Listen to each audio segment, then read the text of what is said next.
15 years ago, cold called me to try and sell me wine on the telephone, a wine subscription, and he ran through his pitch, and at the end of the pitch I was like, dude, that pitch was shit. And he's like, what? I said, honestly, it was fucking terrible. And he goes, how do I make it better? I said, are you interested? Are you curious? I said, are you interested or are you just asking? He goes, no, I'm really interested. So I literally spent like 30 minutes, 40 minutes on the phone with him. I took his script apart, I put his script back together again, and then I brought him to one of my seminars. He was like a fucking talent. He's now the national promotions manager for the company.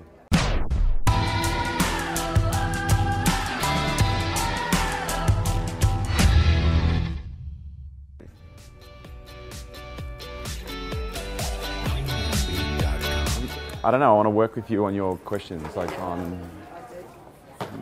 helping you develop your questioning skills. It's like, how do I ask a question that's not just going to fill space? You know what I mean? Do you, like when you wake up in the morning, like, is one of your first things to go and check the videos and see what the comments are? Is that every day? All day, every day. Yeah, right, okay. Oh, but only for the past week. Okay, yeah, it's got to be second nature. Yeah, good.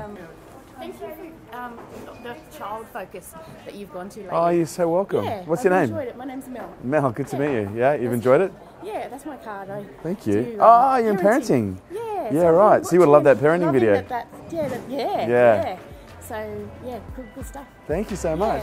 Yeah. Adam, how are you? Hey, how are you? 10 years since I've seen you. Oh my God. Literally telling the story last night to my girlfriend about you. Yeah, right. Like we connected.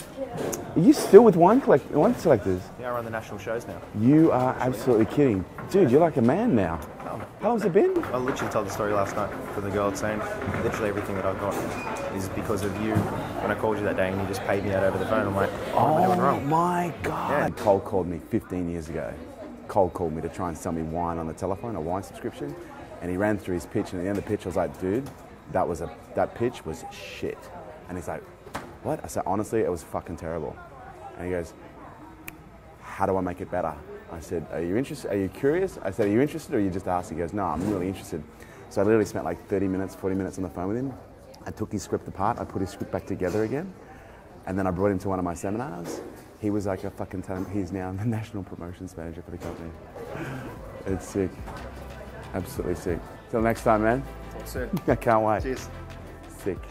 And so he just kept bringing me and I kept coaching him. I kept coaching for free. Like it was just, I saw something in him. I love what you're doing, by the way. Thank you. Yep, of course. Your vid. Cheers. Thank you. I love what you're doing. Like I read your business card. I think like a parental mentor is what so many people need right now. Andy. Andy. I'm new here. Yeah, great to meet you. Likewise, I follow your Instagram. Oh, I love your fantastic, stuff, man. Thank you. I love your stuff. Oh, that's awesome. You really get to me when it goes through those Instagram videos. Hey. I was going to say, are you here for the conference? Kerwin Ray conference? Man, you at the conference. Hey, how are you? Thank you. How are you? Yeah, good. Great to see you again. You've seen me before? Oh, no, sorry. Through Facebook.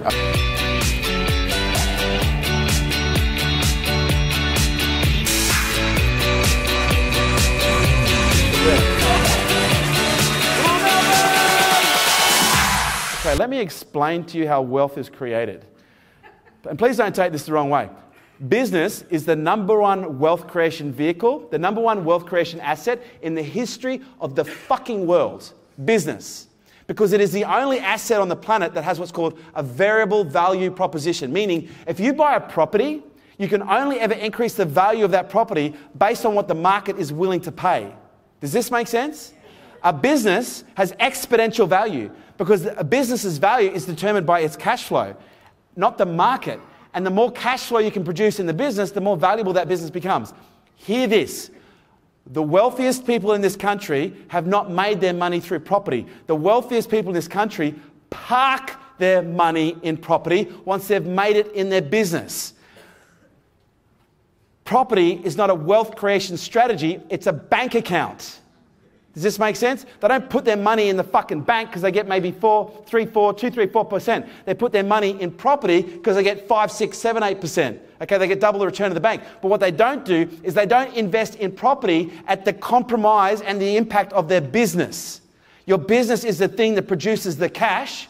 The cash that is then produced once you have surplus then gets parked in property. But what a lot of people do is they go, oh, I've got to invest in property because that's how you make money. And they get every single fucking cent they can out of their business and they pull it out and they put it straight into property. And these properties sit there going, chick, chick, chick. And the business is like sitting there going, begging for fucking oxygen to grow, but they don't have any because you're sucking all the oxygen out and feeding into these fat fucking things sitting on a fucking curb.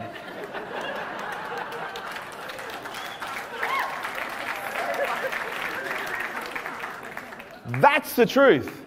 You want to get wealthy in this country?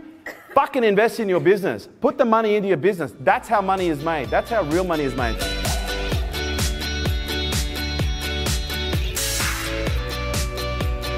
One more question. Yeah, fine. How the hell do you get confident in front of a damn camera? Practice, exposure. The way you get confident, the way you learn anything, the way you overcome any discomfort is by repeated exposure to the stimulus. Repeated exposure. Yeah. It's called exposure therapy. Yeah. The theme comes from NASA when they used to train their astronauts to overcome the fear of confined spaces. They would just constantly increase the levels of exposure, time, duration, and proximity of small spaces with their astronauts over time, so they go and spend a year in a fucking space station. Yeah. Yeah. Okay. Great. Cool. Lovely to meet you. Thank You got it. Thank you very much. Cheers. Bye-bye. I was on tonight. I think it was my peanut butter on rice crackers that helped.